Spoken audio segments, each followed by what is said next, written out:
നമസ്കാരം. Raf ടോക്കിൻ്റെ EPL ടോക്കിലേക്ക് അവർക്കും സ്വാഗതം.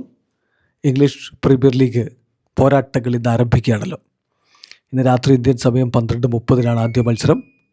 കവൻട്രി സിറ്റിയും ആഴ്സണലും തമ്മിൽ ഏറ്റുമുട്ടുന്നു. നിലവിലെ ചാമ്പ്യന്മാരായ ആഴ്സണൽ ഇത്തവണ പ്രൊമോട്ട് ചെയ്യപ്പെട്ടു വന്ന കവൻട്രിക്കെതിരെ ഗംഭീര പ്രകടനം നടത്തുമെന്ന പ്രതീക്ഷയിലാണ് ആരാധകരൊക്കെയും. അപ്പോൾ നമ്മളൊന്ന് പരിശോധിക്കുകയാണ്, ഈ ഒരു സീസണിൽ ഏറ്റവും മികച്ച മധ്യനിര ആർക്കാണുള്ളത്. മികച്ച മധ്യനിരയുണ്ടെങ്കിൽ കളി മെനയാം, കിരീടത്തിലേക്ക് പോകാം. അപ്പോൾ എക്സ്പെർട്ടുകൾ, മുൻ താരങ്ങൾ Gary Neville, Jamie Carragher, Roy Keane, Ian Wright ഇങ്ങനെയുള്ളവരൊക്കെ ഒരു ബെസ്റ്റ് പ്രീമിയർ ലീഗ് മിഡ്ഫീൽഡ് ആർക്കാണുള്ളത് എന്നുള്ളത് ചർച്ച ചെയ്തിട്ട് അവരൊരു ലിസ്റ്റ് തയ്യാറാക്കുന്നു. ഓവർലാപ്പിലാണ് അവരിത് പറയുന്നത്.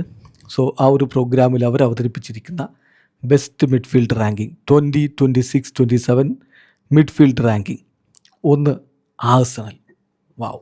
വാവ് ആഴ്സണൽ തന്നെയാണ് ഇത്തവണത്തെ ഏറ്റവും മികച്ച മിഡ്ഫീൽഡ് ഉള്ളത് എന്നാണ് അവർ പറയുന്നത്. ഡെക്ലാൻ റൈസ് ഉണ്ട്, അദ്ദേഹം ഫിറ്റാണ്, ഇന്ന് കളിക്കുമെന്നാണ് കോച്ച് പറയുന്നത്. പിന്നെ മാർട്ടിൻ സുബിമെൻഡിക്ക് വേണ്ടി ചില ക്ലബ്ബുകൾ രംഗത്തുണ്ടെന്ന് വാർത്തകളുണ്ടായിരുന്നെങ്കിലും നടക്കില്ല എന്ന് തന്നെയാണ് ഇപ്പോൾ സ്ഥിരീകരിച്ചിട്ടുള്ളത്. പിന്നെ മാർട്ടിൻ ഒഡേഗാർഡിൻ്റെ കാര്യം പിന്നെ പറയണ്ടല്ലോ.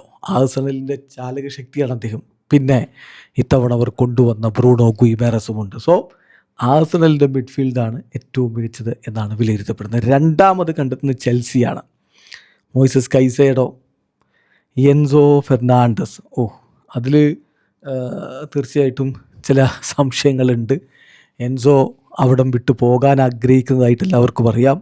സിറ്റിയിലേക്ക് അദ്ദേഹം പോയേക്കുമെന്ന വാർത്തകളുണ്ട്. ബട്ട് സ്റ്റിൽ അദ്ദേഹം ചെൽസി പ്ലെയറാണ്. ഇന്നലെ സാബി അലോൺസോ അത്തരത്തിൽ പ്രതികരിച്ച് നിങ്ങൾക്കറിയാലോ. പിന്നെ റോമിയോ ലാവിയ, ഒപ്പം മോർഗൻ റോജേഴ്സ് അവർ ഇത്തവണ വലിയ തുക കൊണ്ടുവന്നതാണ്. So Morgan Rogers. മൂന്നാമത്തെ മികച്ച മധ്യനിരയുള്ളത് കണക്കാക്കുന്ന ലിവർപൂളിനാണ്. റയാൻ ഗ്രാവൻബെച്ച്, അതുപോലെ അലക്സിസ് മാക്കലിസ്റ്റർ, ഡൊമിനിക് സബോസ്ലായ്, ഫ്ലോറിയൻ വേർട്സ്.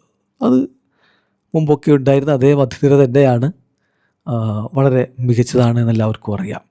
ദെൻ മാഞ്ചസ്റ്റർ യുണൈറ്റഡ് ഇപ്പോൾ യൂറി ടീൽമെൻസിനെ കൊണ്ടുവന്നിട്ടുണ്ട്, ആൻഡ്രി സാൻഡോസിനെ കൊണ്ടുവന്നിട്ടുണ്ട്, ബ്രൂണോ ഫെർണാണ്ടസ് ഓൾറെഡി അവിടെയുണ്ട്, പിന്നെ കോപ്പി ബൈലോയുമുണ്ട്. ഇത് മികച്ച ഒരു മധ്യനിരയാണ്. നാലാമതാണ് അവർ ലിസ്റ്റിന്. സോ ഏറ്റവും മികച്ച മധ്യനിരയുള്ള ടോപ്പ് 6 ടീമുകൾ എടുത്തിട്ട് അതിൽ ബിഗ് 6 ടീമുകൾ എടുത്തിട്ട് അതിൽ 4 പറഞ്ഞാൽ 1 Arsenal, 2 Chelsea, 3 Liverpool, 4 Manchester United എന്നാണ് അവരുടെ റാങ്കിങ്. മുൻ താരങ്ങളാണ് അവർ, നിങ്ങൾക്കറിയാലോ. അപ്പോൾ നിങ്ങളുടെ അഭിപ്രായം ഒന്ന് കമൻറ്റ് ബോക്സിൽ രേഖപ്പെടുത്തുക. വീഡിയോ അവസാനിക്കുന്നു. ഫുട്ബോൾ ലോകത്തെ കൂടുതൽ വിശേഷങ്ങളുമായി റാഫ് ടോക്സിൽ എത്താം.